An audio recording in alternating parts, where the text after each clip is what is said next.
है ना। तो अभी बताते ज़्यादा अच्छा रहेगा। और सुबह यहाँ पे यज्ञ भी होगा, है ना, सबको हवन करना है। आइए पुनः एक बार कमर सीधी करें, एक बार फिर से गायत्री मंत्र बोलने की कृपा करें। ओम भूर्भुवः स्वः तत्सवितुर्वरेण्यं भर्गो देवस्य धीमहि धियो यो नः प्रचोदयात्। देवमंच पे परम पूज्य गुरुदेव, परम वंदनीय माता जी, वेद माता गायत्री, सामने देवालय में पवन पुत्र हनुमान, पूरा शिव परिवार, बिलट देव और ग्राम के सभी देवी देवता, गांव की माताएं बहनें, हमारे भाई गंधवानी शक्तिपीठ के हमारे वरिष्ठ वकील साहब, परिवारजन भाई, हम सब आपके श्री चरणों में प्रणाम करते हुए आज आपके यहाँ पे बढ़िया भव्य तरीके से कलश यात्रा निकाली गई, जिसमें विशेषकर माताओं बहनों ने बड़े उत्साह से भाग लिया। अभी भी हम देख रहे हैं कि भाई सब घर की रखवाली करके बैठे हैं। लगता है धन ज़्यादा है तो लठ ले लेके घर धन की रखवाली में बैठे हैं और माता बहनें आ गई हैं। मैंने पता लगाया, 2 घंटे से आपके गांव में था कि यहाँ गांव में करीब 250 परिवारों की आबादी है। यदि औसतन एक घर में 4 मेंबर भी रहते हैं तो करीब करीब 1000 की जनसंख्या है, जिसमें बहुत मुश्किल से मेरे ख्याल से 200 लोग होंगे यहाँ पे। कभी 200 भी नहीं दिखाई दे रहे, पर मेरे ख्याल से 200 औसतन हम मान लेते हैं, है ना। तो कलश यात्रा निकली। कलश यात्रा के समय में भी हमने बताया था कि भगवान के काम में कोई भी व्यक्ति अपना मन, अपना तन, अपना धन, अपना समय जो भी लगाता है, जिसने जिसने भी लगाया है, भगवान कभी किसी की उधारी नहीं रखता। भगवान का एक नियम है, वो छप्पर फाड़ के देता है और मौका आए तो लपड़ मार के लेता है, थप्पड़ मार के लेता है। तो जितने यहाँ बहनें बेटी है, जितने हमारे भाई बेटे हैं, जिन्होंने कलश यात्रा में जितने कदम रखे, ये हमने भगवान के साथ साझेदारी करी। भगवान साझेदारी समझते हो? हम किसान हैं, आप भी किसान, हम भी किसान हैं। खेत साझे में देते हैं, है ना, बटाई में बोलते हैं। साझा रखा तो साझे में क्या होता है साहब? अरे साहब सीधा सा नियम है, खाद आधा, बीज आधा, मजदूरी आधी और पका तो फिर माल भी आधा आधा, है ना। तो हमने जो पैदल यात्रा करी, जो जय घोष लगाया, जो गीत गाए, जो नारे लगाए, वो क्या हुआ? भगवान के साथ साझेदारी की। और जब कोई व्यक्ति भगवान के साथ साझेदारी करता है तो भगवान 100 गुना देता, 1000 गुना देता। तो कैसे देता है? अभी आप में से हम रास्ते में देखते आए, किसी ने गेहूं बोया है, किसी ने मक्का बोई है, किसी ने चना बोया है और किसी ने सौंफ बोई है, और भी कोई एक आध फसल हो सकती है। आपने एक मक्की का दाना बोया तो उसमें किसी में एक भुट्टा भी आए, तो मेरे ख्याल से हमारे कृषि वाले साहब बैठे हैं, एक मक्की के भुट्टे में कहीं भी 200 दाने तक होते होंगे, 150-200 दाने आराम से होते होंगे, है ना। और यदि 2 भुट्टे आ जाए तब 400 से 500 दाना। हमने कितना दाना बोया? एक। बदले में कितना मिला? 400-500 गुना। एक चने का दाना बोया, उसमें 150 चने लगे, 2-2 चने भी आए तो 100-200 चने हो गए। गेहूं का एक दाना बोया तो धरती माता उस एक दाने से एक उम्मी में 150 दाने पैदा कर देती, कितना गुना दे देती। तो भगवान का एक नियम है कि वो देता रहता है, पर उसका एक नियम है, देने के पहले मांगता है, पहले लेता है। एक शहर का आदमी गांव से निकला, वो मूंगफली बो रहा था। अब मूंगफली बो रहा था, उसने देखा, उसने कहा तुम बड़े पागल आदमी लगते हो। उसने कहा कैसे पागल साहब? अरे बोले साहब मूंगफली के दाने खाने को रहते कितने अच्छे लगते हैं और आप मिट्टी में मिला रहे हो। किसान था, वो हंसा। उन्होंने कहा साहब मैं किसान आदमी हूं, मैं पागल आदमी नहीं हूं, आपको पागल जान पड़ता होगा, मैं पागल नहीं हूं। क्या कर रहे हो साहब? हम बुआई कर रहे हैं। तो क्या होगा इससे? हमको भगवान के सिद्धांत पे भरोसा है, भगवान के नियम पे भरोसा है। अभी हमने नियम की बात करी थी, दाल बनाने के नियम होते हैं, जलेबी बनाने के नियम होते हैं, पकोड़े बनाने के नियम होते हैं, लड्डू बनाने के नियम होते हैं, जिंदगी बनाने के नियम होते हैं, इंसान से देवता बनने के नियम होते हैं, हर चीज के नियम होते हैं। तो साहब मैं किसान आदमी हूं और किसान भगवान के नियम को जानता है, भगवान के सिद्धांत को जानता है। क्या सिद्धांत है साहब? इसमें एक दाना बो तो हजारों दाना दे देता है। अच्छा ऐसा होता है साहब? उन्हें कहा कभी ऐसा नहीं हो, तब ऐसा नहीं हो मतलब उसके अंदर निराशा। भगवान कभी किसी को घाटे में नहीं रखता है, भगवान का ये सिद्धांत है, भगवान का ये नियम है। तो आप गांव के भाई बहन, आप बड़े भाग्यशाली हैं, आपने भगवान को अपने घर बुलाया। आपने कभी देखा, सर इधर सरकारी कर्मचारी हम लोग भी हैं, पता चला कि आज आपके गांव चिखली में कलेक्टर साहब आने वाले हैं। कलेक्टर साहब आने वाले तो पहले गाड़ी घोड़े पहले शुरू हो जाते हैं कि साहब कलेक्टर साहब आने वाले, रास्ते में पत्थर हो तो हटा दो, रास्ता साफ कर दो, साफ सफाई शुरू हो जाती है। छोटा सा छोटा मामला हो, हमारे घर चोरी हो, छोरी को देखने आने वाले हो तो क्या करते हैं? अरे साहब झाड़ू झड़ा करते हैं, फटी फटी गोदड़ी उसको पीछे लाके पटक देते हैं, चकाचक कर देते हैं, नई चादर बिछा देते हैं, एक बढ़िया से ट्रे ले आते हैं, साफ सुफ गिलास ले लाते हैं, छोरी को भी बढ़िया तैयार करके पाउडर लाल लिपस्टिक लगा के ऐसे गुमछुम होके आएगी। लो बाद में भले खतरनाक हो जाए, इस समझ सामान्य से मेहमान आए तो इतनी सारी व्यवस्था, कलेक्टर साहब आए तो इतनी व्यवस्था, और कभी मंत्री आ जाए तब, मुख्यमंत्री आ जाए तब सारे रास्ते साफ हो जाते, नए रोड बन जाते रातों रात। क्यों साहब? बनते ना बनते, रातों रात कहीं से पेड़ लाके खड़े कर देते हैं। क्या साहब? अरे साहब मुख्यमंत्री आ रहे, अच्छा।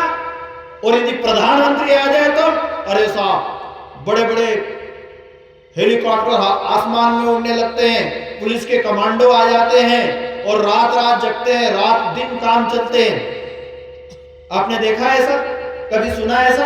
हाँ साहब सुना, देखा साहब। आप सोचिए कि एक सामान्य इंसान आए, इतनी व्यवस्था हो जाए। जब आपके गांव में पूरा शिव परिवार आ गया, भगवान आ गए आपके गांव में, आपको दिखाई नहीं देता है। जब कलेक्टर आता तो दिखाई देता है, मंत्री आता तो दिखाई देता है, प्रधानमंत्री आता तो दिखाई देता है, भगवान की व्यवस्था दिखाई नहीं देती, वो महसूस की जाती है, वो अंदर से प्रकट होती है, अंदर से खुशी होती है।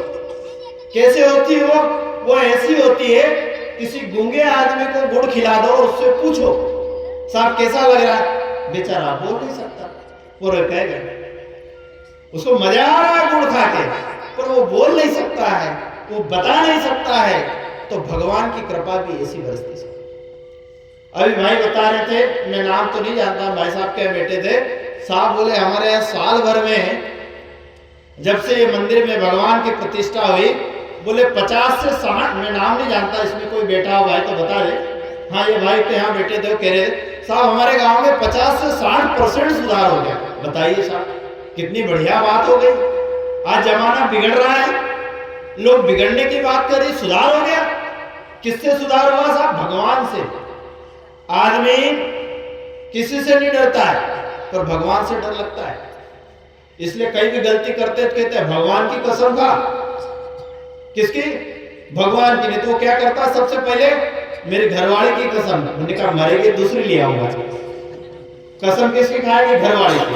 और घरवाले किसकी खाएगी? ज्यादा लड़ता तो मेरे आदमी की कसम, और बड़ा लंबा है ना, किसी और की कसम खाएगा। तो आदमी को समझ में आ गई तो क्या किसकी कसम खिलाता? भगवान की। भगवान से डरता। पर कई कई झूठे मूठे क्या करते? भगवान की भी कसम खा लेते। ध्यान रखे, भगवान के नाम से कभी कोई गलती करी है, भगवान कभी छोड़ता नहीं, किसी का उधार रखता नहीं है और उसको 1000 गुने देता है। पर उसका नियम, अभी जो हमने दाल बनाने का नियम बताया और भी जो नियम बताए, जब सामान्य व्यक्ति है इतनी सुविधाएं, तो आपके गांव में भगवान आए। पर भगवान आए तो भगवान भी नियमों में बना हुआ। हमने गए साल निवेदन किया था आपसे, क्या नियम किया था? अभी हम आपसे एक छोटा सा प्रश्न पूछे। अभी आपको ठंड लग रही है और अभी यहां लकड़ी जला दे और आप पास में बैठोगे तो क्या होगा? बताओ, बोलो बोलो। कोई प्रवचन थोड़ी, हम तो पूछने आए साल भर में क्या होगा। तापेंगे तो तापने से क्या होगा? ठंड भाग जाएगी और गर्मी आ जाएगी। आ जाएगी कि नहीं आएगी? और अभी कोई आप पे ठंडा पानी डाल दे तो क्या होगा? वारा उतर जाएगा। अभी मैंने देखा एक दो बहनों को वारा आ रहा था। हमारे गुरुदेव ने लिखा है, बुरा मत मानना, भगवान का वारा नहीं आता, भगवान के विचार आते हैं। और जब व्यक्ति के विचार आते हैं तो व्यक्ति की जिंदगी बदलती है, जीवन बदलता है। नहीं तो ये अभी बहुत पहले पुराने ये दादा लोग बैठे हैं, एक खप्पर माता आई थी, ध्यान है ना? एक गांव के गोदड़े पुराने दूसरे गांव में डालते थे। उसी दौरान हम एक गांव में कार्यक्रम करने गए तो वहां एक छोरी को वारा है। तो वारा भी कैसा है? बड़ा गजब का वारा है। वो वारे वाले क्या करती? पहले आगे पीछे जाती, दाना फू फलाना भाई की जय, फलानी देवी की जय, ऐसा बोला करे। और वो हुकार देने वाला पूछता है क्या वो बोलो। तो वो जिसको वारा है तो वो कुंवारी थी, उसकी शादी नहीं हो रही थी। तो क्या सुन रहे खुटिया? तो क्या बोल के मकर मास्टर का दे दे रे खुटिया। तो खुटिया भी होशियार था, उन्होंने कहा देवी तू ढूंढ ले। हाँ, और कहाँ जाऊंगा? तो बताओ क्या तमाशा लगा रहा था? ये कोई वारा है? ये कोई देवी है क्या? ये कोई शक्ति है क्या? तो ये तमाशे हो रहे हैं, ये अंधविश्वास है, ये अंध परंपराएं हैं। देवी देवता जब भी आएंगे विचार के रूप में आएंगे, शक्ति के रूप में आएंगे, श्रद्धा के रूप में आएंगे। ये प्रतिष्ठा, यह पिछले बार लगा था प्राण प्रतिष्ठा, प्राणों की प्रतिष्ठा की जाती है। और उसके बाद उसके अंदर हमारी श्रद्धा आनी चाहिए। श्रद्धा नहीं आए तो लाभ नहीं मिलता। श्रद्धावान लभते ज्ञानम, संस्कृत शब्द है, उसका अर्थ होता है कि जब तक हमारी श्रद्धा पैदा नहीं होती तो फायदा नहीं मिलता। एक छोटी लघु कथा आती है कि एक ने गुरु बना रखा था, पढ़ा लिखा नहीं था, बेचारा अनपढ़ था। गुरु जैसा कहता था मानता रहता था, मानता रहता था। धीरे धीरे वो अपने गांव चला गया।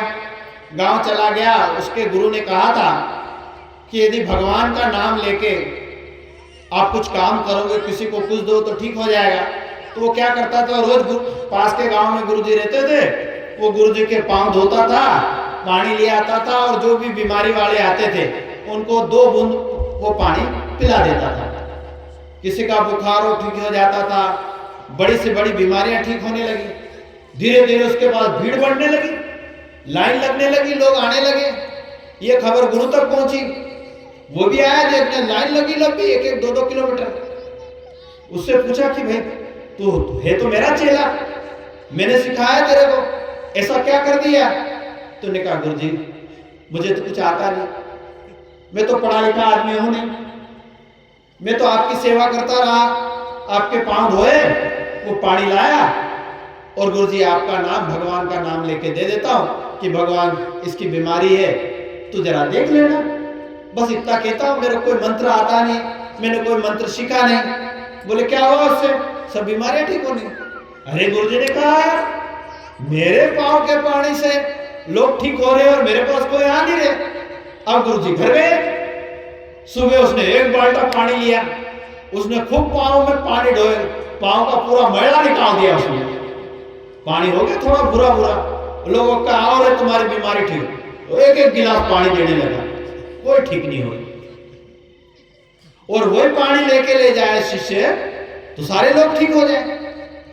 अब मुझे बताइए, पैर भी वही बाबा के, पानी धोई ले वही पानी, पर उसका शिष्य ले जाए तो हजारों लोगों की बीमारियां ठीक हो गई। और खुद गुरु अपने पैर धोकर लोगों को दे तो उसका कोई फायदा नहीं। तो फिर क्या बात हो गई साहब? बात खाली इतनी सी है, श्रद्धावान लभते ज्ञानम। हम जिस कार्य को कर रहे हैं, हम जिस काम को कर रहे हैं, उसमें हमारी श्रद्धा है कि नहीं, हमारी निष्ठा है कि नहीं, हमारी भावना है कि नहीं? यदि नहीं है तो हमको कोई लाभ नहीं मिलेगा, और श्रद्धा निष्ठा हो तो हमको लाभ मिलेगा और लाभ मिलता हुआ चला जाएगा। तो आपके गांव में पूरा शिव परिवार आया है, बिलड़ देव है, हनुमान खेड़ापति है, ये आपके गांव के बड़े सौभाग्य हैं। तो हमको क्या करना है? कुछ नियम हम आपको बताएंगे, यदि हमने पालन किया तो हमारी गारंटी है कि हमारा जीवन धन्य बनेगा। और नहीं तो मोटरसाइकिल पेट्रोल से चलती है, यदि हम घासलेट डाल के चलाएंगे तो वो मोटरसाइकिल 2-4 साल में क्या होगी? पूरी हो जाएगी, फटर फटर हो जाएगी, है ना? तो क्या क्या नियम है? इतने नियम है कि कोशिश करें कि सप्ताह में एक दिन मंदिर आए, एक दिन रोज आ जाए, बहुत अच्छी बात। बूढ़े दादा हो, बूढ़ी माएँ हैं जिनके पास कहीं नहीं है ना, नाना नानी है, तो उसको कमर पे बिठाओ, क्योंकि काम करोगे तो बौड़ी इज्जत करेगी, है ना? नहीं तो बौड़ी सोचेगी डोकरी जबरन खटर पटर कर रही, ऊपर भी नहीं जा रही, तड़ रही है। यहाँ की बहुएं तो अच्छी है, पर और गांव की बहुएं ऐसा कर सकती है। हाँ हाँ हाँ, बहुत बढ़िया, बैठ जाइए साहब, कुर्सी लगा दो, भैया को बिठा दो। हाँ बिठा दो भैया बिठा दो। हाँ अभी बैठ जाओ, बैठ जाओ, अभी बैठ जाओ, फिर बात करें, पहले बात। तो बिठा दो, बैठ जाएंगे, बैठ जाएंगे, बैठ जाएंगे, रहने दो खड़े, बैठ जाएंगे, थोड़ी देर बैठ जाओ भैया, बैठ जाएंगे, बैठ जाएंगे, बैठ जाएंगे। अच्छे व्यक्ति है, बैठ जाएंगे, उनके पुण्य है इसलिए आ गए, क्योंकि धार्मिक स्थान पे, पवित्र स्थान पे आना किस्मत की बात है। बैठ जाएंगे, बैठ जाएंगे, बैठ जाएंगे। हाँ, समझने वाला आदमी, समझदार आदमी है। एक कुर्सी दे दो भाई को, बैठे, है ना? बोले गायत्री माता की जय, यज्ञ भगवान की जय। तो हम क्या निवेदन कर रहे थे कि सप्ताह में एक दिन मंदिर आए, जरूर आए, क्योंकि एक छोटी सी लघु कथा आती है। लघु कथा में ऐसा आता है, ये घटना मथुरा की है। एक व्यक्ति जन्म से अंधा था, रोज लाइन लगते, वो भी लाइन लगता, और लाइन क्या इतनी लंबी लाइन होती है, उसका नंबर आता, उसको लगा देते। एक आदमी उसको रोज देखता था कि साहब इसको दिखता नहीं है, और 3-4 घंटे से लाइन में लगता और भगवान के दर्शन हो नहीं है, और दिखता तो था नहीं, उसको धक्का देके आकर निकाल देता, ऐसा रोज लाइन लगता था। एक आदमी ने उससे पूछा, क्या पूछा कि भैया एक बात बताइए कि आप रोज आते हो? बोले हाँ।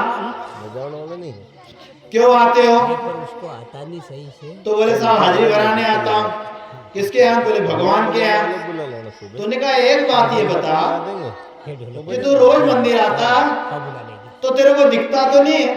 तो उसका जो जवाब है वो हमारे काम का है। क्या कहा उसने? कहा कि मेरे को तो नहीं दिखता, और भगवान को तो दिखता है कि मैं रोज आता हूं। किसको दिखता है? भगवान को। तो कोई को दिखाना नहीं है, किसको दिखाना है? हमारे भगवान को, क्योंकि जिसने हमको जन्म दिया है, आया है सो जाएगा, राजा रंग फकीर। इस दुनिया में हम आए हैं और एक दिन ये धरती हमको खाली करनी है, ये धरती हमको छोड़ के जाना है। किसने भेजा? भगवान ने भेजा। आपने किसी मुर्दे को ले जाते हुए देखा? हाँ साहब देखा। माताएं रोती रहती, भाई लोग ले जाते हैं और कहते हैं बोलो राम बोलो भाई राम बोलो, सब बोलते हैं राम बोलो भाई। क्यों बोल रहे साहब? क्यों बोलते हैं राम राम? इसलिए बोलते हैं कि जो मरा है इसने यदि भगवान का नाम नहीं लिया है तो हम मिलके लेते हैं। हम किसका नाम लेते हैं? भगवान का नाम ले कि इनसे रह गई चूक वो तो भगवान इनको क्षमा कर देना, इसके बदले हम भगवान का नाम लेते हैं। तो इसलिए हमारे लिए कोई और नाम ले बजाय हम स्वयं भगवान का नाम लें। इसलिए भगवान आपके गांव में आए। और क्या फायदा हुआ? और ये फायदा होगा कि हमारी नई पीढ़ी, यदि हम छोटे बच्चे को आके यहाँ प्रणाम करने लाएंगे तो वो ये सोचेंगे कि हमारे माँ बाप जाते थे तो हम भी जाएंगे। और नहीं तो धीरे धीरे धीरे ऐसी अंध परंपराएं बन जाती है जिसका कोई लेना देना नहीं होता। तो हम अच्छी परंपराएं डालें। अब छोटी छोटी परंपराएं डल गई। अभी हम देखते हैं ब्याह शादी में दारू की बोतल रखते हैं, पूजा करते हैं। मैंने एक दोस्त से पूछा साहब क्यों पूजा करते हैं? कि साहब बुढ़ाड़े करते आए। अच्छा, मैंने कहा भाई बुढ़ाड़े कोष्टी पहनते थे रे दादा, तुम जींस क्यों पहनने लग गए? लंगोटी लगा के जाओ। नहीं वो नहीं करेंगे, पर ये करेंगे हम। और परंपराएं कैसे बनती? एक सत्य घटना है साहब। एक घर में ब्याह शादी का सीजन था, ब्याह शादी आती तो उस घर में समझ नहीं पड़ती है, तो क्या करें? ब्याह शादी का सीजन था, घर में सब काम धाम चल रहा था, 2 दिन बाद बारात जानी थी। तो उनके घर की एक पालतू बिल्ली थी, मांजरी, वो जिधर उधर दौड़ रही थी। अब अपने समाज में बिल्ली रास्ता काटे तो अच्छा नहीं मानते, तो उन्होंने क्या करा, उसने बुलाया और बिल्ली को पकड़ के एक बंद टोपले में बंद कर दिया और ऊपर से एक बड़ा सा पत्थर रख दिया, ये बार बार परेशान नहीं करे। अब वो काम के चक्कर में वो भूल गई। 2 दिन बाद बारात गई, बारात गए, बारात से बेकारी को पानी नहीं मिला, खाना नहीं मिला, तो मर गई उसमें। अब वापस आए और वो बहू की आरती उतारें करके अंदर घुसे तो मरी हुई मांझी गंदा है। अब उसने देखा अरे बिल्ली तो मर गई, अब क्या करना? तो क्या बहू को रोको रोको भाग। अब आजकल की नई लड़कियां बहुत होशियार रहती, भले घूमटा इतना रखे, बाकी उनकी नजर बहुत दूर तक रहती है, 1 किलोमीटर तक देख लेती और 1 किलोमीटर तक की सुन लेती, कान बहुत तेज रहते न। कहीं बोलती क्या? कहीं नहीं सुनियो, कहीं नहीं देखियो, सब देख लेती, सब सुन लेती।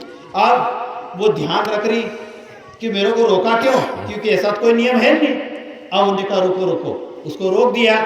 अब वो रोक दिया, वो अंदर गई बढ़िया से कपड़ा ढका सफेद, किस पे? उस टोपले पे, कि कोई देख नहीं ले। वो ढोका, धीरे से टोपले को उठाया, उसमें वो मांजरी को उठाई और ले गए। उसने नजर उठाई, बदबू तो आए, मरा हुआ व्यक्ति सड़ने लग जाए तो बदबू नहीं आए, बदबू आए दूर फेंक आए। अब वो बात आई गई, अब वो बहू, समय बीतता गया, बहू के बच्चे भी हो गए। अब बहू के बच्चे की शादी है, अब वो डोकरी तो मर गई, सासू माँ जिसने करा था। अब छोरे की शादी आई तो उन्होंने कहा कि भैया कहीं भी अपने को मांजरी ढूंढना है। मांजरी ढूंढ के लाए और दिन भर दौड़ाया उसको, पूरा दिन दौड़ाया, तब भी वो मांजरी थक गई। बारात जाने के 2 दिन पहले करना है ऐसा, क्योंकि मेरी सासू ने ऐसा करा। वो पूरे गांव में मांजरी को दौड़ाई, उसको पकड़ के लाए, बेचारी को जबरदस्ती पकड़ के वो टोपले में टोपा और बड़ा सा पत्थर रख दिया कि इसको हवा भी नहीं जाना चाहिए, क्योंकि इसको मरना चाहिए, तब घर आएगी तो अच्छी रहेगी। और उसको बड़ा पत्थर रख दिया, 2-1 दिन तक रही। वो बारात गई, वापस आई, तब तक वो भी बेचारी मर गई। फिर उसने वो के कि मेरे सासू तो सफेद कपड़ा रखती थी, मैं तो बढ़िया सुंदर वाली उसने साड़ी ढकी, क्योंकि आजकल पहले लोग क्या है हल्के कपड़े पहनते थे, आजकल सुंदर कपड़े होना है ना। तो उन्हें बढ़िया से साड़ी ढकी उसको और फिर उसको लगा। उन्होंने कहा कि मेरी सास ने कहीं नहीं किया, उसने ढोल वालों को बुलाया है ना, जैसे अपन कहीं वाना निकालते ऐसे डुमुक डुमुक बजाए और मरी में मांझी को गाँव के बाहर छोड़ा। उसने कहा हाँ यार उसके यहाँ बहुत अच्छी निकली। ऐसे करते करते पूरे गांव में मांझी पालने लगे और जिसके घर भी ब्याह हो एक मांझी को लंबी कर दी। बताओ भाई ये कहां का नियम है? ये कौन सा नियम है?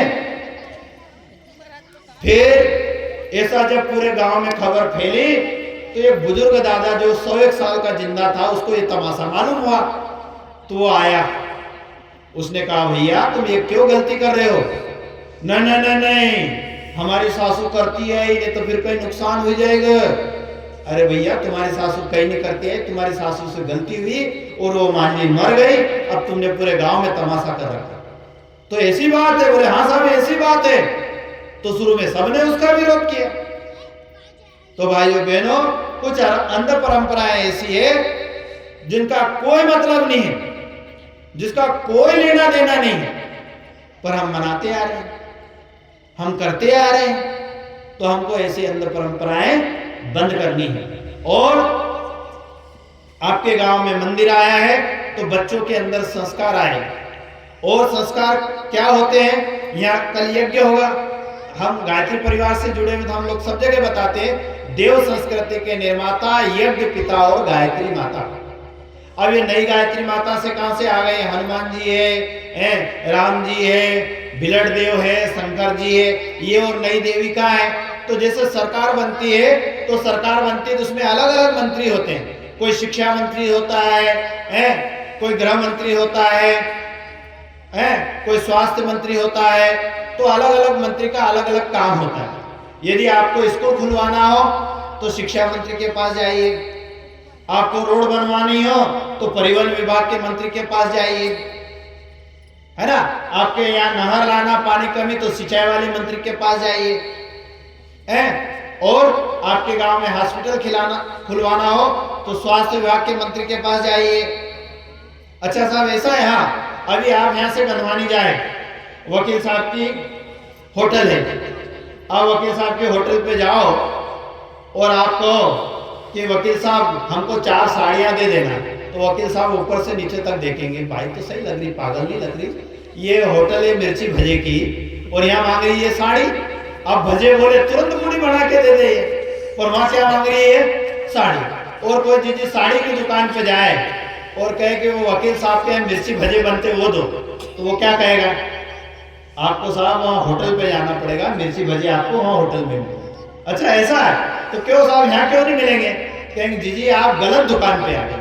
किस पे आ गए? गलत दुकान पे आ गए, आपको सही दुकान पे सही चीज मिलेगी। तो साहब क्या है, हनुमान जी के यहाँ मैंने देखा कई गांव में ब्याह शादी होती है तो नए लाड़ा लाड़ी को कहते हैं हनुमान मंदिर में दर्शन करा लो। आपके यहाँ होता है ऐसा? होता है। और उसमें वो एक आध मजाक वाली बहनें भी जाती है, मजाक में कहती हनुमान जी से छोरो मांग ले, छोरा छोरी। तो हनुमान जी बेचारा दीवार से माथा ठोक के रोता है, राम काज किन्नो बिना मुहि का विश्राम। भैया मैंने तो शादी ही नहीं करी, मैं तो ब्रह्मचारी आदमी हूँ, ये बीवी बच्चे क्या होते मेरे को समझ में नहीं आता।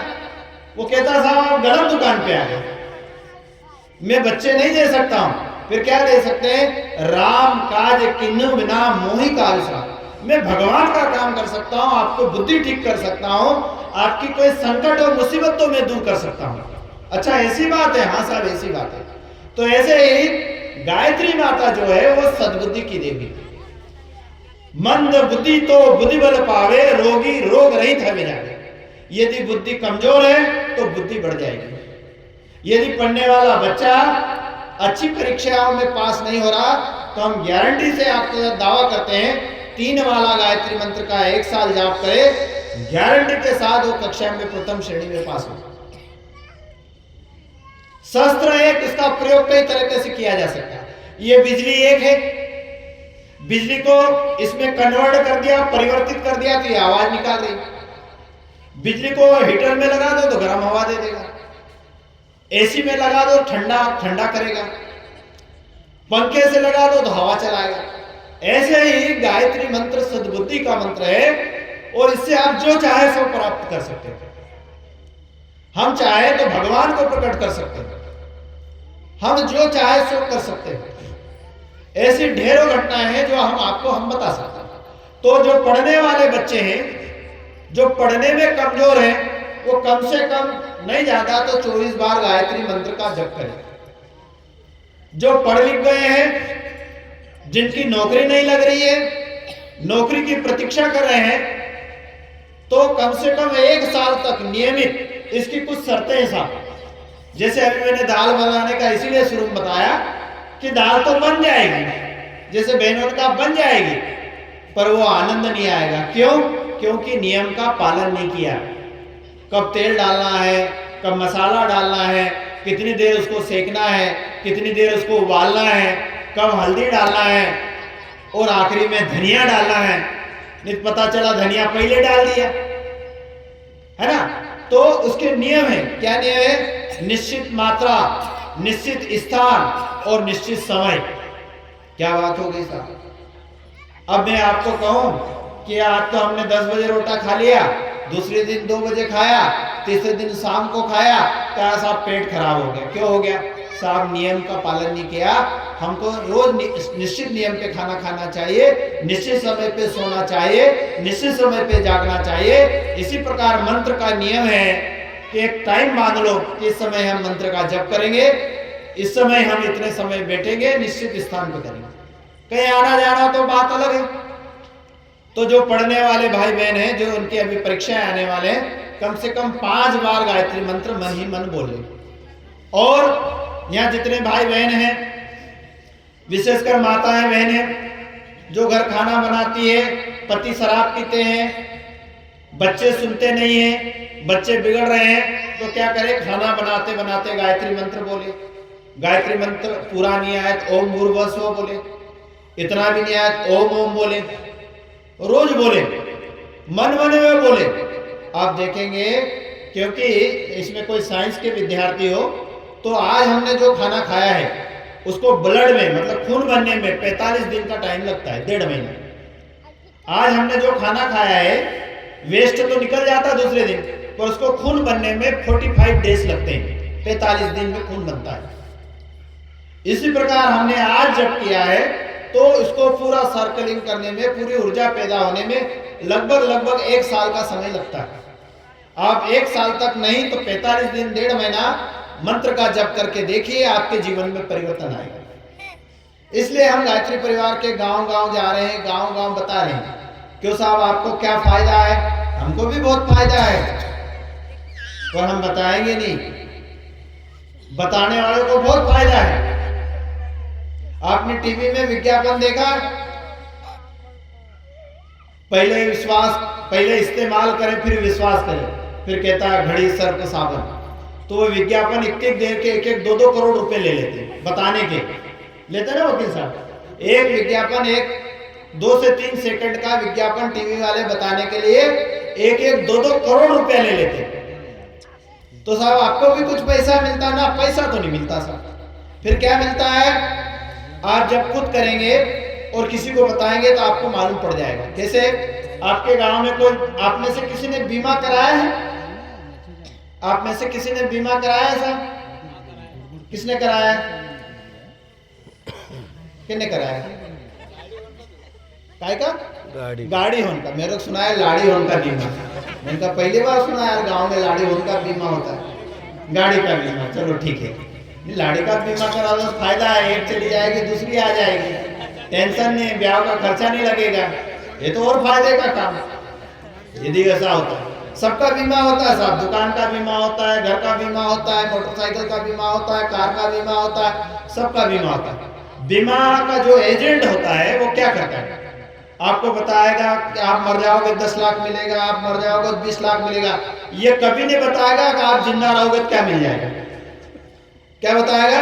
मर जाओ, आप मर जाओगे तो आपके बच्चे को 20 लाख मिलेंगे। भैया मरे हम और बेटे को पैसा मिलेगा, ये कौन सा तमाशा? वो कभी ये नहीं बताएगा तुम जिंदे रहो और मिल जाएगा। और उसको बताने का क्या मिलता है? हमारे 1-2 परिचित है, उन्हें 1 का आपका बीमा किया तो उसको 20 साल तक कमीशन मिलता है। यदि 1 लाख का बीमा किया तो उसको 10 से 20 हजार रुपए उसको कमीशन मिलता है। और हर साल जैसे आपने जमा किया आपके खाते से उसके खाते में चला जाएगा।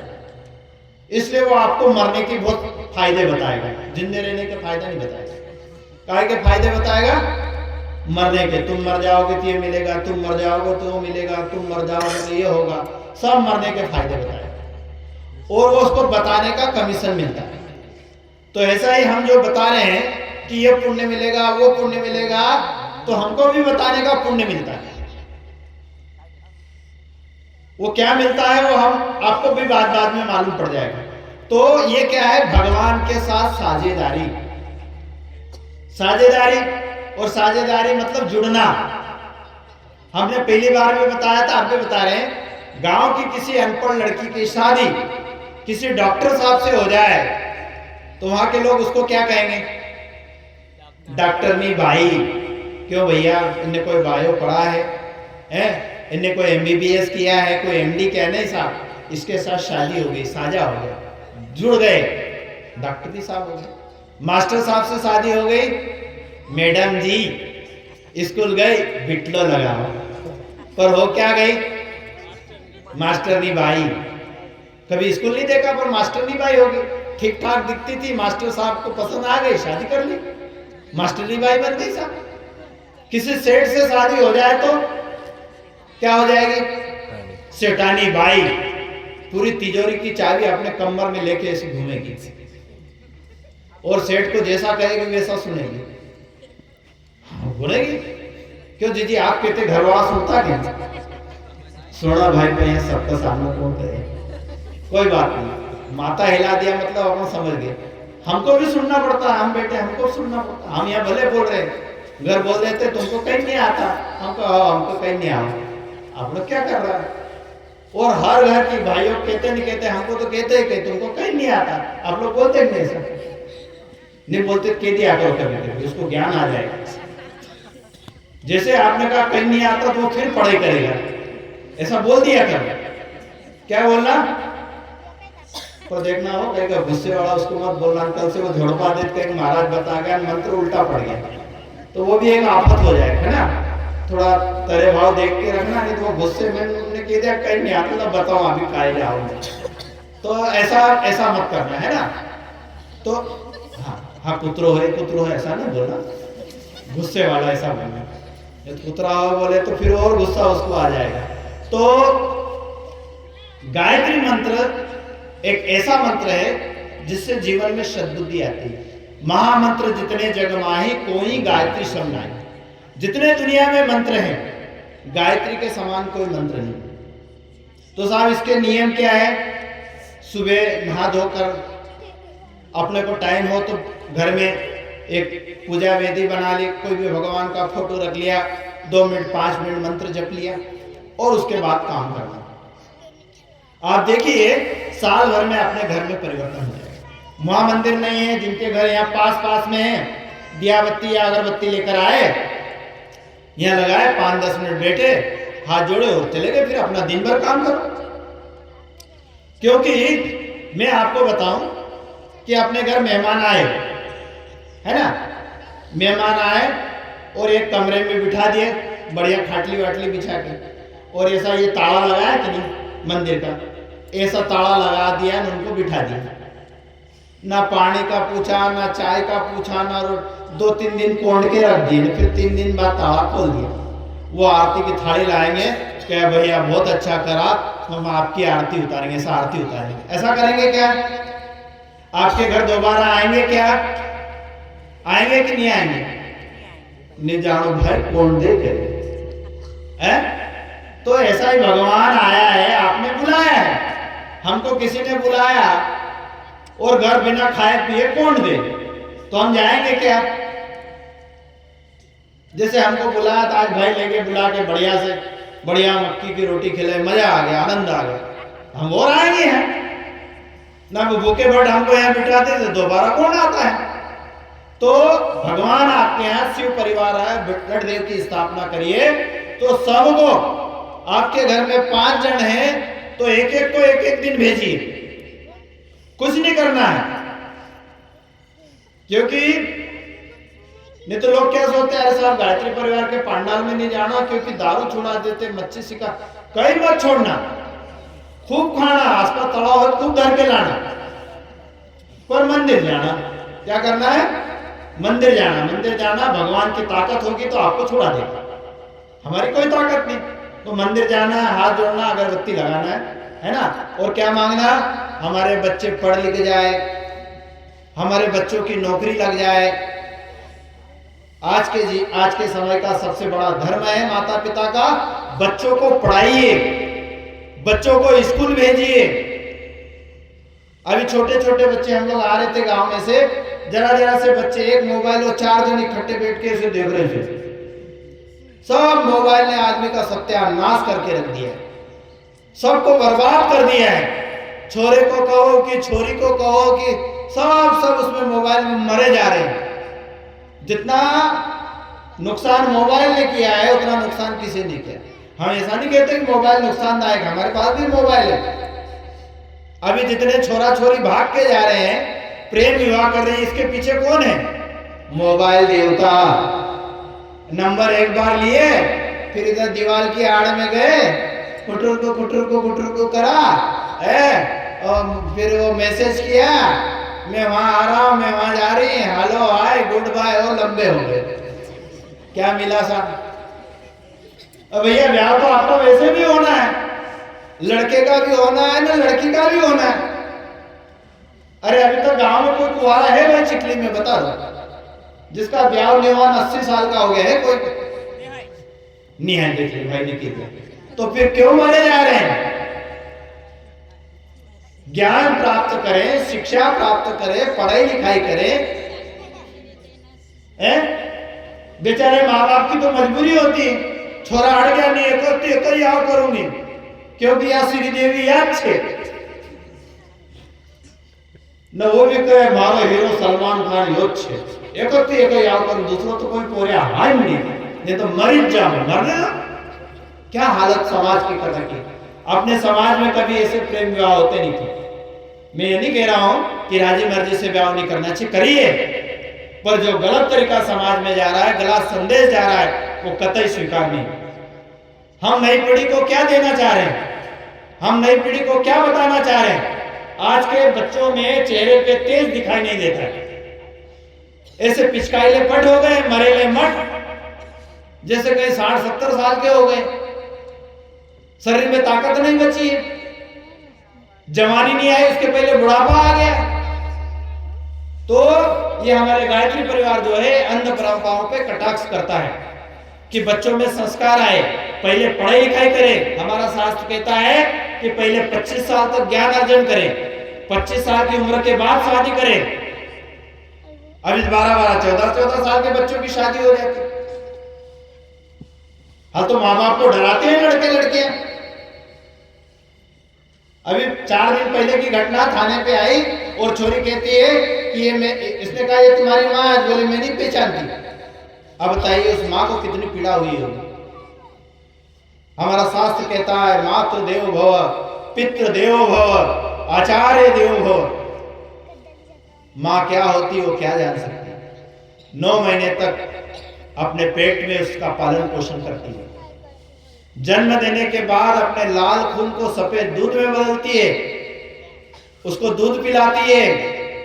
ठंड का मौसम में रात को बाथरूम कर दे, वो बच्चा रोता है, माँ उसको उठाती है, सूखे में सुला देती है, खुद गीले में सो जाती है कि मेरा बेटा और बेटी बीमार नहीं हो जाए। और फिर उसको बीमार हो जाए तो पिता तो सो जाते हैं, माँ रात भर उसको लेके घूमती रहती, मेरे बच्ची को कुछ हो जाए। और वही बेटा बेटी जब बड़ा हो जाता है और पुलिस के सामने कहता है कि ये मेरी माँ नहीं है। आप कल्पना कीजिए उस माँ को कितनी पीड़ा हुई होगी कि क्यों नहीं मैंने जन्म देते के साथ इसका गला दबा दिया। तो शायद आज ये दिन नहीं देखना पड़ेगा। क्या हो रहा है हमारी युवा पीढ़ी को, हमारे बच्चों को ये क्या हो गया है, हमारे बच्चे ऐसे क्यों हो रहे हैं? ये बात हमको सोचना चाहिए, ये बात हमको विचार करना चाहिए। नहीं तो आने वाले वो दिन दूर नहीं कि जैसे कुत्ते बिल्ली जानवर घूमते हैं ऐसे इंसान हो जाएंगे।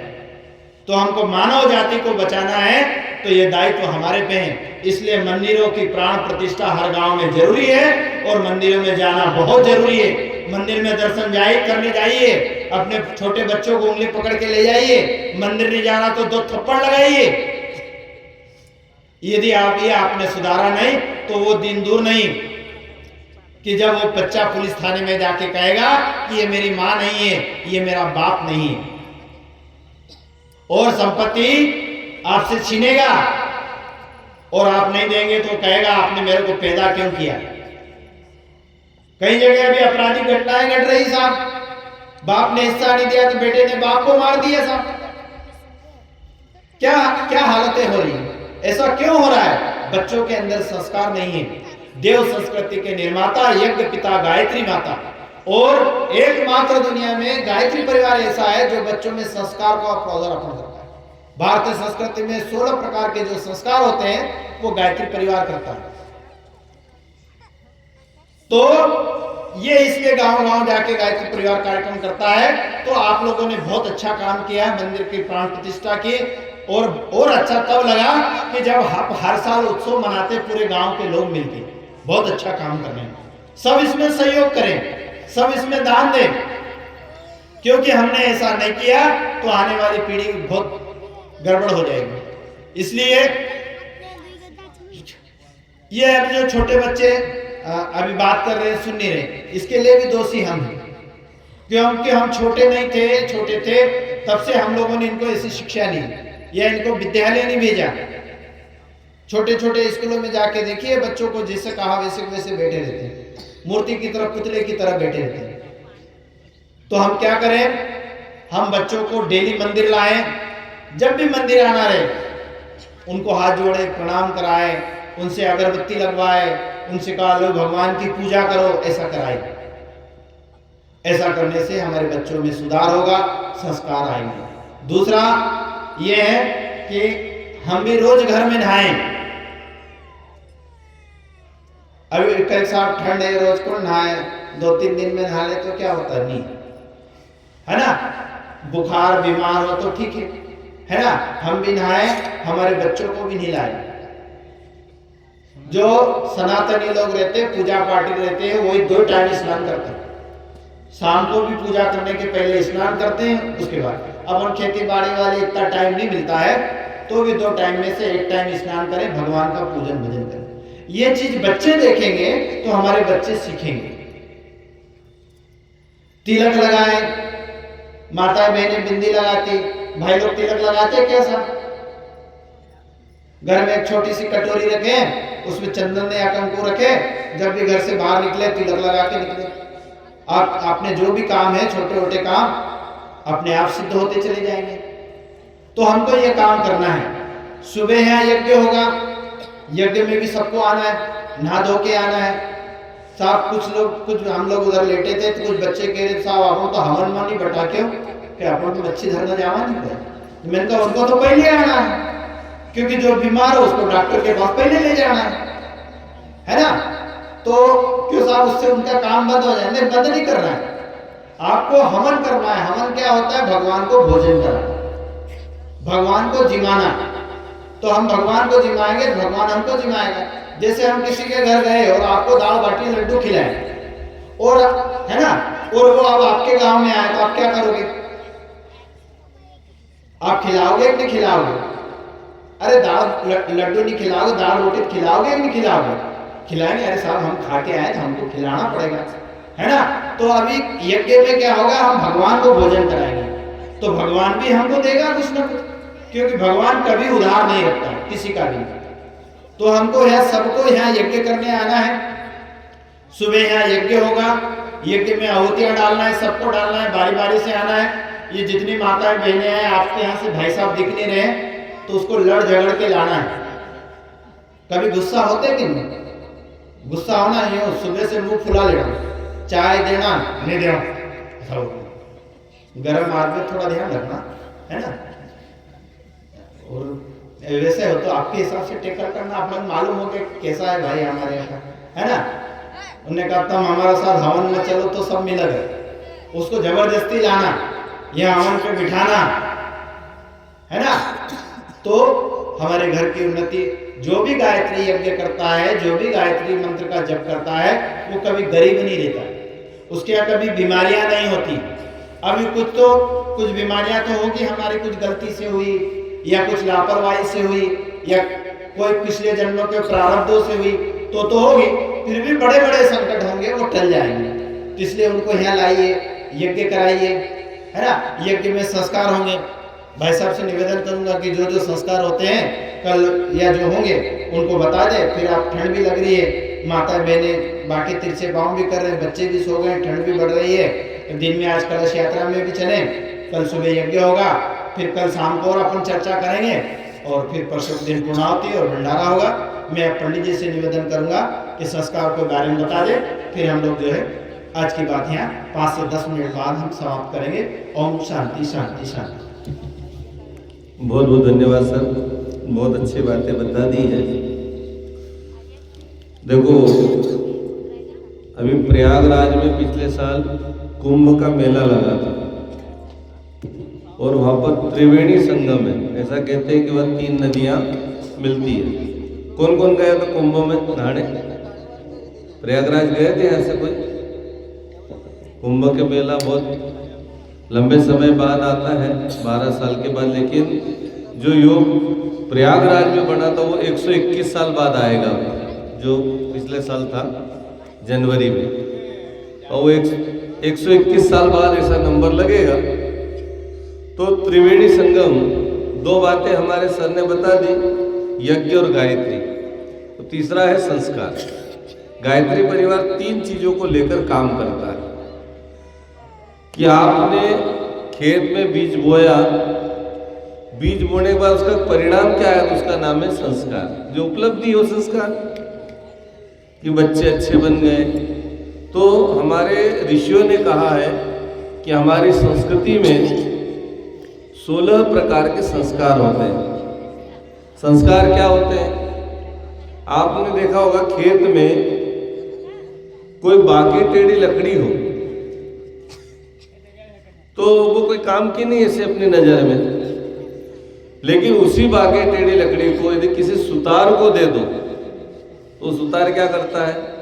उस लकड़ी को उपयोगी बना देता है, हड़ बना देता है, बक्कर बना देता है, और भी काम की चीजें बना देता है ना। तो ये उसने क्या करा, उस बाकी टेढ़ी लकड़ी में संस्कार डाल दिए, उपयोगी कर दिया, अनुपयोगी को उपयोगी कर दिया, और कीमत बढ़ गई उसकी। सामान्य बाकी टेढ़ी लकड़ी क्या करेंगे, चूल्हे में ले जाके जला देंगे, लेकिन उसने काम की बना दिया। आपके घर में भैंस पालते हैं, भैंस दूध देती है, तो दूध को हम यदि बाजार में बेचेंगे तो क्या भाव जाएगा? दूध आज की तारीख में 60-65 रुपए लीटर होता है ना। और दूध को ज्यादा समय रख नहीं सकते, वैलिडिटी कम उसकी, कितने दिन दूध रहेगा? 1 दिन 2 दिन में, 1 दिन में, दूसरे दिन तो फट जाएगा। लेकिन उसी दूध को यदि अपन गर्म कर ले और जमा दें, दही बना दें, तो दही की कीमत बढ़ गई और वैलिडिटी बढ़ गई। वो दही 8 दिन रह सकता है, दूध 1 दिन रहता है, दही 8 दिन रहता है। लेकिन और यदि इसकी कीमत बढ़ाना हो क्या करना पड़ेगा? उसी दही को मत दो, छाछ बना लो, छाछ में से क्या निकलेगा? मक्खन निकलेगा, और मक्खन से क्या बनेगा? घी बनेगा। तो घी तो कई दिनों तक रह जाता है, घी की कीमत भी बढ़ गई। तो संस्कार वो परंपरा है जो व्यक्ति के जीवन को शानदार बना देते हैं, कीमती बना देते हैं। सामान्य व्यक्ति दिखता है, लेकिन उसको संस्कारवान बना दो तो उसका लोग आदर सत्कार करते, सम्मान देते हैं, यहाँ तक कि उसकी पूजा करने लगते हैं। तो हम नई पीढ़ी को यदि संस्कारवान बना देंगे तो आने वाले समय में लोग उनको पूजन करेंगे। गायत्री परिवार का उद्देश्य क्या है?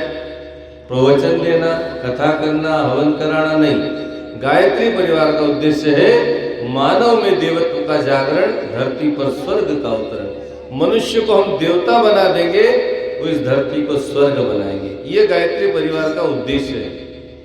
तो संस्कार कौन कौन से होते हैं? हमारे यहाँ पर 16 संस्कार बताए गए, लेकिन आज के युग के हिसाब से, आज के समय के हिसाब से युगऋषि परम पूज्य गुरुदेव ने 10 संस्कार जोड़े हैं और 2 नए संस्कार जोड़े, 12 संस्कार। पहला संस्कार कौन सा है? जब बच्चा माँ के गर्भ में आता है, पेट में आता है, कोख में आता है, तो किसी भी माता बहनों के 3 से 5 माह का गर्भ हो तो उस माता बहन को यज्ञ में बिठाया जाएगा। यज्ञ में बैठकर विशेष आहुतियां दी जाएगी, खीर लाएंगे, उसकी आहुति देंगे और वो खीर उनको खिलाने देंगे। लेकिन उस गर्भवती बहन को कैसे रहना है, क्या सुनना है, क्या पढ़ना है, क्या समझना है, कैसा व्यवहार करना, कैसा आचरण करना, ये सारी बातें उस गर्भवती बहन को समझाई जाती है। और गर्भ में ही संस्कार बच्चे को दे देंगे तो आने वाले समय में वही बच्चा देवता बनकर पैदा होगा। नहीं तो आजकल क्या हो रहा है, जो माता बहनें लड़ाई करती है, झगड़ा करती है और उसके गर्भ में यदि बच्चा पल रहा है तो उसका जो बच्चा पैदा होगा वो लड़ाकू और झगड़ालू होगा। माँ यदि जिद्दी करेगी, माँ यदि गुस्सा करेगी तो आने वाले बच्चे भी जिद्दी करने वाले होंगे, गुस्सा करने वाले होंगे। गर्भ में ही संस्कार मिलते हैं। हमारे यहाँ पर ऋषि हुए अष्टावक्र, वो अष्टावक्र ऋषि अपने माँ के गर्भ में थे। उनके पिताजी को किताब लिख रहे थे, ग्रंथ लिख रहे थे, तो उन्हें किताब लिख रहे थे, गर्भ में से बच्चा बोला, पेट में से बोला, माँ के पेट से, कि पिताजी आप ये जो किताब लिख रहे हो, ग्रंथ लिख रहे हो, इसमें 8 जगह गलती है। उस ऋषि ने देखा कि वास्तव में 8 जगह गलती है, लेकिन उसको गुस्सा आ गया कि अभी तो पेट में ही बेटा है तो मेरी गलती निकाल रहा, बाप की गलती निकाल रहा। उन्हें श्राप दे दिया कि जा तू अष्टवक्र हो जा। अष्टवक्र मतलब 8 जगह से टेढ़ा मेढ़ा हो जा। वो बच्चा जो पैदा हुआ तो 8 जगह से टेढ़ा मेढ़ा हुआ, लेकिन इतना ज्ञानवान था कि राजा जनक ने उनको अपना गुरु बनाया। तो माँ के गर्भ में संस्कार बच्चों को देने के लिए पहला संस्कार है गर्भ पूजन संस्कार, जिसको पुंसवन संस्कार कहते हैं। अब दूसरा संस्कार, बच्चा पैदा होगा तो उसका हम कहीं नाम रखेंगे, है ना। आजकल नाम रखते, प्यार के नाम रखते हैं, तो बहुत सारे ऐसे बच्चों के नाम रखते जिनका कोई अर्थ ही नहीं हो, है ना। चिंटू, पिंटू, रिंकू, टिंटू, मिंटू, पता नहीं क्या रख दिया, उसका कोई महत्व नहीं। तो अच्छे अच्छे नाम रखे जाएं और नाम के अनुरूप उनके अंदर गुण डाले जाएं। अब मान लो किसी का नाम राम रख दिया तो राम जैसे गुण भी तो आना चाहिए, तो गुण कैसे आएंगे जब उसको हम बताएंगे, समझाएंगे। तो यथा नाम तथा गुण, जैसा नाम हो वैसे उसके गुणों का विकास करें, नामकरण संस्कार होगा। तो जिनके भी यहाँ जो बच्चों के अभी तक नाम नहीं रखे हो या कोई गलत नाम रख दिए हो तो यज्ञ में बैठकर उनका विधिवत अच्छे से नाम रखे जाएंगे। ऐसे बच्चों को लेके आना नामकरण के लिए। उसके बाद में जो बच्चे 6 महीने के हो गए, अभी तक उनको माँ के दूध के अलावा कुछ खिलाया पिलाया नहीं हो, तो उनका अन्नप्राशन संस्कार होगा। जैसा अन्न खाते वैसे हमारा मन बनता है, जैसा खाए अन्न वैसा बने मन, तो अन्नप्राशन होगा। यज्ञ में विशेष आहुतियां देंगे और बची प्रसाद उस बच्चे को पहली बार यज्ञ से बचा प्रसाद खिलाएंगे, अन्नप्राशन संस्कार हो जाएगा। उसके बाद में आता है मुंडन संस्कार। मुंडन संस्कार में क्या होता है, अपने गांव में जमाड़ उतारते हैं, है ना, मान देते हैं, बाल उसके पहली बार उतारते हैं, बकरा मारते लोग। अब बाल उसके उतर रहे, बकरे की मुंडी उतर रही, यहीं से समझ लो बच्चे का भविष्य क्या होगा। भाई बकरे ने उसका कोई नुकसान नहीं करा, फिर भी अपन ने बच्चे के बाल के चक्कर में बकरे को मार दिया, तो उसका पाप दोष तो पहले दिन उसके माथे पे मर दिया, जिंदगी भर एक बोझ तो वो लेके चलेगा।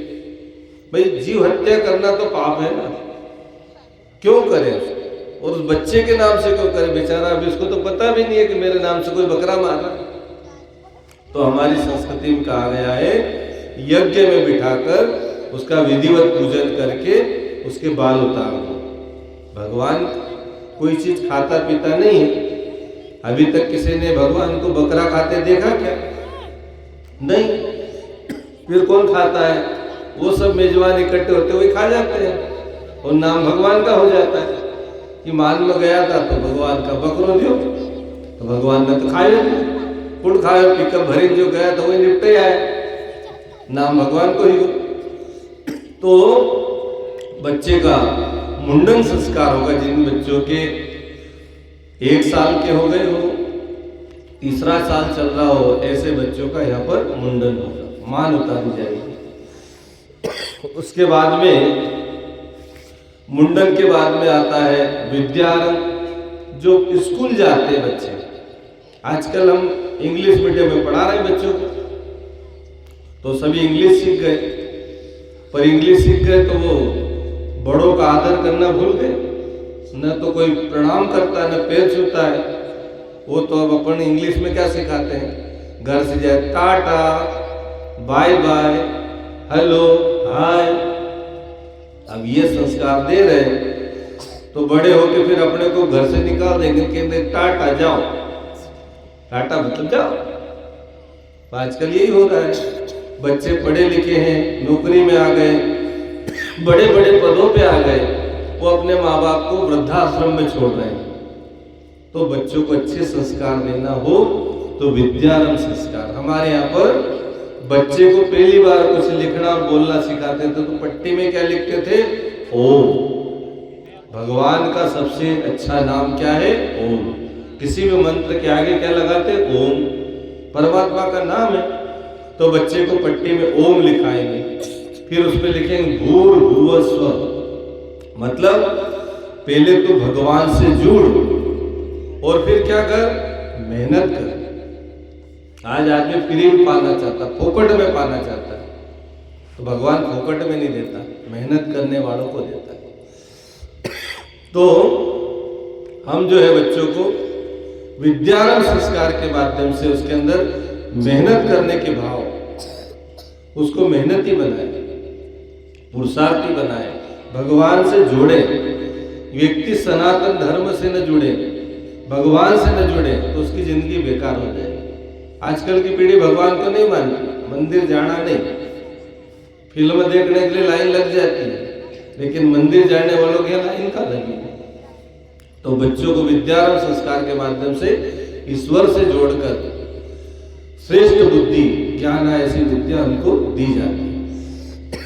उसके बाद में बच्चा बड़ा हो गया 8-10 साल का, तो उसको किसी गुरु से जोड़ना चाहिए। गुरु दीक्षा होती है, मंत्र दीक्षा होती है। आज आदमी की जिंदगी में गुरु नहीं होने से समस्याएं खड़ी हो रही। भाई किसी का कोई मालिक ही ना हो, गाड़ी का कोई ड्राइवर ही नहीं हो, तो उसकी गाड़ी का तो एक्सीडेंट होना ही है। गुरु हमारी जिंदगी की गाड़ी को सही दिशा पे ले जाते हैं, इसलिए हमें गुरु का वर्ण करना चाहिए। इसलिए पहले कहा भी जाता था, पानी पियो छानकर, गुरु करो जानकर। और जिसकी जिंदगी में गुरु नहीं, उसकी जिंदगी शुरू नहीं।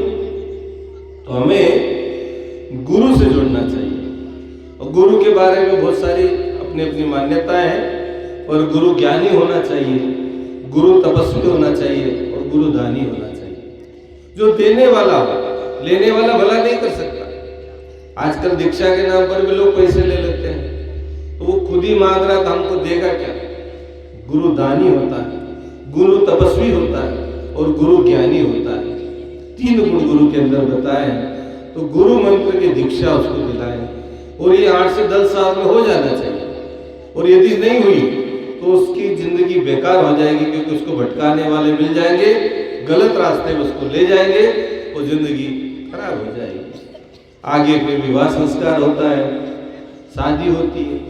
आजकल शादियां भी कैसे होती है, आदमी धूम धड़ाम करता है, डीजे वीजे में बढ़िया से मस्त रहता है, शादियों में हम जाते रहते हैं। गांव में शादी कैसे होती है, सुबह बारात आ जाती है ना, बारात आती तो नाचने भी रहते हैं, खूब नाचते रहते हैं, फिर जिम लेते हैं, और फिर जब मांडवे में बिठाए तो जल्दी जल्दी घुमा फिरा के बाद कोई ज्ञान नहीं, कोई भाई विवाह क्यों हो रहा है, विवाह के लिए क्या आवश्यकता है, आपको कैसे रहना चाहिए, पति पत्नी के एक दूसरे के प्रति क्या मतलब अनुशासन है, नियम है, वो तो बताए नहीं। ब्याह में का हो, बस सुबह से नाच लो, शाम तक नाच लो, खाड़ू गाऊं, ज्ञान की बात तो बताई नहीं। फिर आदमी शादी के बाद लड़ाई झगड़े होते हैं, आजकल संबंध भी जल्दी टूट जाते हैं। कोई नियम संयम तो बताए नहीं उनको, भाई गाड़ी चलाने के नियम है, अभी हमारे सर ने बताया था नियम से जिंदगी चलती है, सब्जी कैसे बनाए, दाल कैसे बनाए। जिंदगी में घर गृहस्थी को चलाने के नियम होते हैं। और ब्याह का जो मांडवा होता था उसमें हमारे जो भी लोग समझदार होते थे उनको नियम बताते थे कि भाई आज के बाद आपको कैसे जीना है, घर गृहस्थी की जिम्मेदारी है। केवल ब्याह करना महत्वपूर्ण नहीं है, ब्याह के नियम भी है कि आपको कैसे जीना चाहिए। विवाह संस्कार होता था। फिर 50 साल के जब हो जाते थे तो वानप्रस्थ लेते थे कि हम घर में रहेंगे लेकिन समाज के लिए काम करेंगे, देश धर्म और संस्कृति के लिए काम करेंगे, वानप्रस्थ। फिर संन्यास की व्यवस्था होती थी 75 में।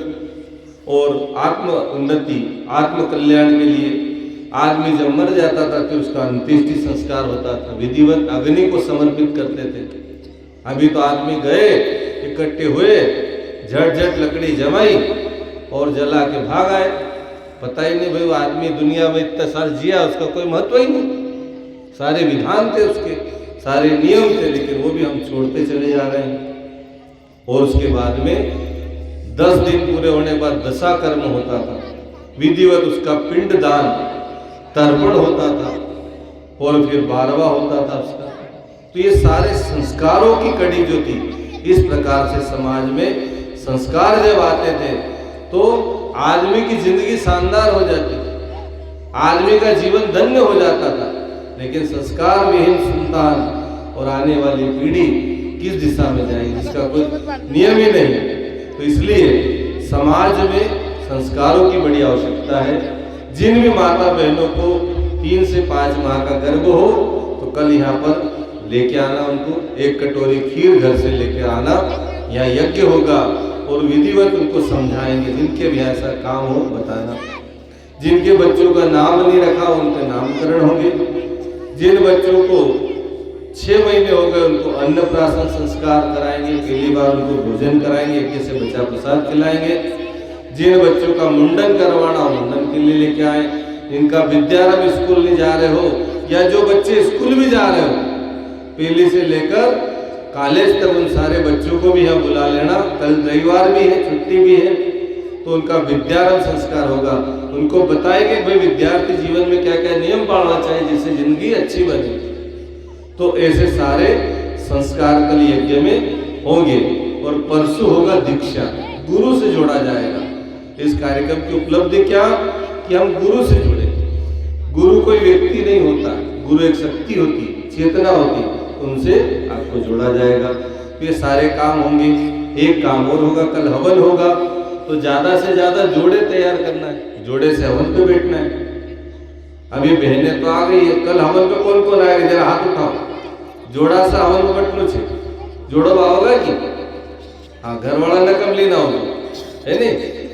हमारा भाई कह रहा था देवराम भाई कि ज्यादा से ज्यादा जोड़े आएंगे। भाई अपने 5 कुंड है, एक कुंड पर 4 जोड़े बैठेंगे तो अपने को तो 20 जोड़े चाहिए। तो अपने गांव में बहुत सारे जोड़े, 250 परिवार है, तो हर घर से 1-1 जोड़ा भी आए तो 250 जोड़े हो जाए।